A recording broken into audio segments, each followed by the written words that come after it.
As I mentioned, we do have Mike Hall in Indianapolis. Let's head back out to him now.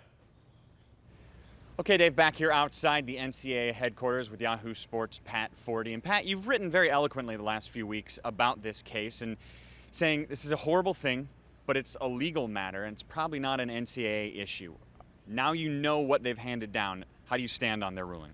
Well, I think the NCAA presented its case very well today for why it did what it did. I still have qualms about whether or not this ever should have been an NCAA issue, Mike, but I do think if they are going to make the decision that it was, and they obviously did, and very firmly between the president's board and between Mark Emmert, that they had to come in and they had to deal with this extremely firmly, and they did. I think that the penalties, I don't know how you decide whether the penalties fit the crime, because the crime is so far outside the realm of normal NCAA crimes.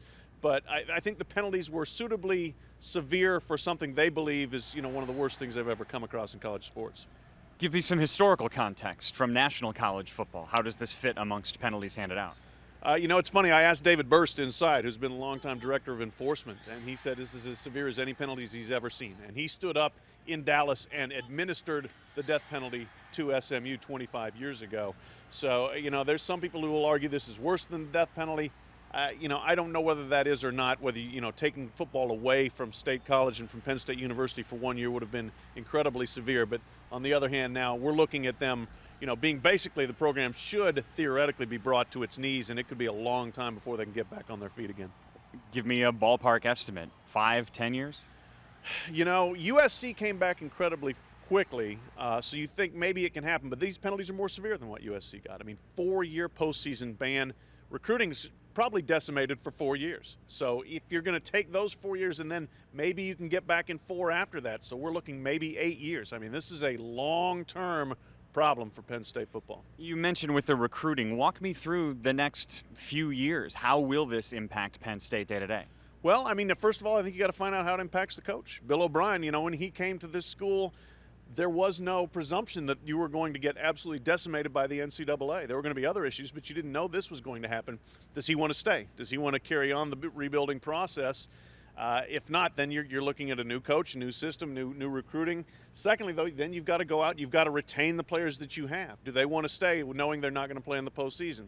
Third, you've got to go out and try to recruit new players, knowing there's not going to be a postseason for some of them for their entirety of their career and others for a good part of it. So, if you're Penn State, you're up against it right now. At least the good thing is this happened quickly. So they know what is going to happen, and they know what the challenges are and what they can present on the recruiting trail. Whereas other schools are often left hanging, for a year or longer, wanting to know what the penalties are and facing that uncertainty in recruiting. At least Penn State now can go ahead and say, okay, here's what we're up against. What do you make of the vacated wins? That's a fourth of Joe Paterno's victories in his lifetime. It sure is, and that's a direct message. That Mark Emmert was careful not to say Joe Paterno's name, but it's very obvious they wanted to penalize Joe Paterno, that they believe he was absolutely culpable in this, and that they're going directly at his legacy. To take down him now as the winningest coach of all time, very much changes the record for Joe Paterno, and it's a significant blow to his legacy. Let's wrap up with this. Penn State, not necessarily the football team, but the institution. What are the next steps they still need to make? Boy, you know what? Here's what I think has been smart by Penn State, obviously in this matter, and probably in the civil suits to come. They're not going to try to contest. They're not going to try to equivocate. They're not going to say this is too harsh. We need to get out of this. They're going to basically roll over and accept the severe, horrific punishments that the school should be accepting, because the school's lapses are unforgivable, unconscionable, and they're going to pay the significant penalty for it.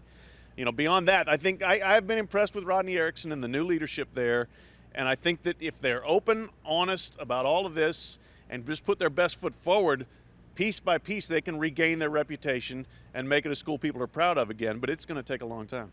The perspective of Pat Forde from Yahoo Sports. Thanks for the time. Thanks, Mike.